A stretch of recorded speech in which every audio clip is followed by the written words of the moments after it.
قبل بداية الفيديو، لا تنسى الصلاة على محمد عليه أفضل الصلاة والسلام. موعد مباراة الأهلي والمقاولون العرب في الدوري المصري 2023-2024 والقنوات الناقلة. يدخل الأهلي اختبارا صعبا عندما يواجه المقاولون العرب الأحد المقبل على ملعب استاد القاهرة الدولي في لقاء مؤجل من منافسات الجولة 23 من الدوري المصري الممتاز.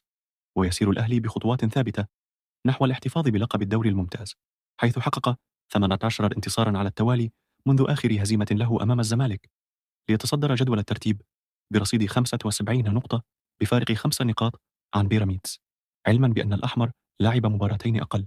في المقابل، يطمح المقاولون العرب لاستغلال الدفعة الهائلة التي حصل عليها بعد فوزه على الزمالك 2-1 في الجولة الماضية، وتكرار الأمر أمام الأهلي للاحتفاظ بآماله الضئيلة في البقاء بالدوري الممتاز.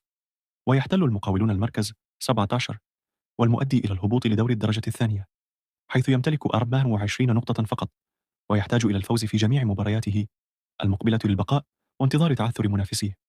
موعد مباراة الأهلي والمقاولون في الدوري المصري هو يوم الأحد 4 أغسطس 2024 على استاد القاهرة الدولي، وتنطلق المباراة في تمام 9 مساء بتوقيت القاهرة ومكة المكرمة 10 بتوقيت أبو ظبي.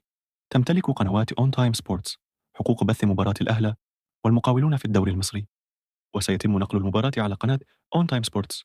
مهمة التعليق على قمة الأهلي مقاولين العرب. إلى المعلق أيمن الكاشف. ينتظر أن يعتمد مارسيل كولر مدرب الأهلي على الأسماء الآتية: مقاولين العرب. قبل ما تعرف على تشكيل الأهلي أمام العرب، لا تنسى الاشتراك ولايك وتفعيل زر الجرس. الخطة 4-2-1-3: محمد الشناوي، كريم فؤاد، رامي ربيعة، ياسر إبراهيم، محمد هاني مروان، عطية، أكرم توفيق، إمام عاشور، حسين الشحات، وسام أبو علي، رضا سليم. إن عجبك الفيديو، لا تنسى الاشتراك ولايك وتفعيل زر الجرس ليصلك كل ما هو جديد.